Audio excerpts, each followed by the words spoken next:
Hi everyone, and welcome to this week's edition of LPGA Cam. Joining me from Mobile, Alabama, the defending champion of this week's LPGA tournament is Angela Stanford. Thanks for being with us. Thanks for having me. So what's it like to defend the tournament 2 years, basically 18 months apart from the last time you defended it? It's awesome. I got to be a defending champion a lot longer than most.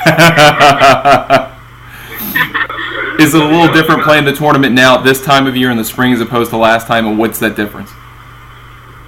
You know, I haven't been able to tell a difference yet. I think the weather is about the same. I mean, it's probably not as hot. Wind's still blowing. There's always a chance for rain around here, so it doesn't seem that much different. Seems like the Mobile community has really opened up to this tournament and accepted it since it's been there. Do you get a sense from that from the fans and the people who are coming to the tournament? Oh, yeah. You know, I've enjoyed being here since the days we were the tournament champions here, and I believe an LPGA event is a must in Mobile. You know, the fans are great, the community's great, they do support it, and I think it's a perfect fit.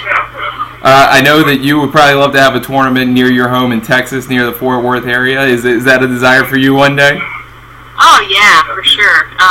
You know, I have all kinds of family and friends, and they're always saying, why don't you play closer? Why don't you get a tournament in Texas? I'm like, well, find me a sponsor, and we will.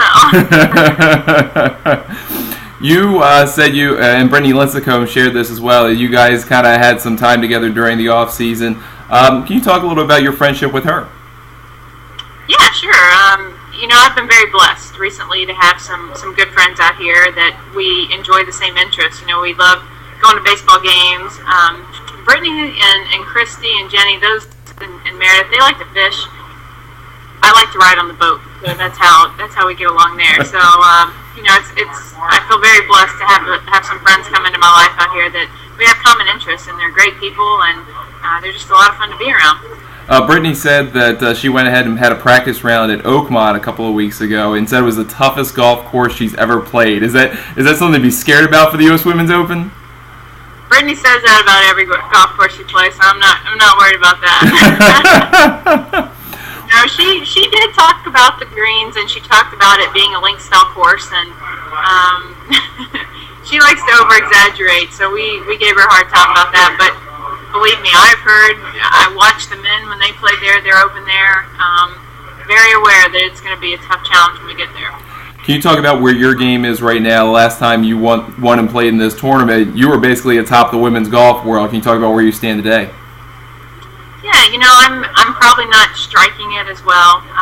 Been struggling to hit the ball lately, but have a lot of good vibes this week, good feelings, and you know, it's a journey. You know, it's nice to be on top, but obviously this game you're not always going to ride that high, and you've got to learn how to manage the downtime. So, you know, I would consider this kind of, you know, I'm kind of coming out of that downtime because I haven't been scoring very well. So you got to ride the highs and you know, manage the lows.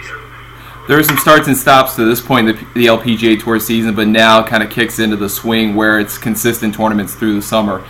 Can you talk a little about what you were doing in that off period to keep your game up?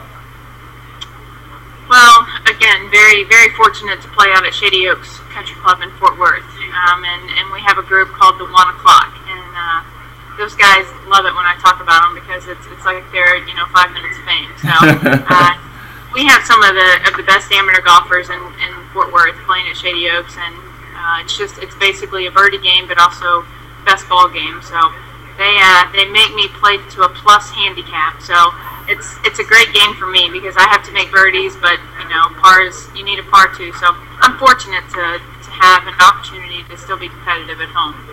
One final question, and nobody put me up to this, but you went on a drive to 2,000 Twitter followers. What's the main goal for you next?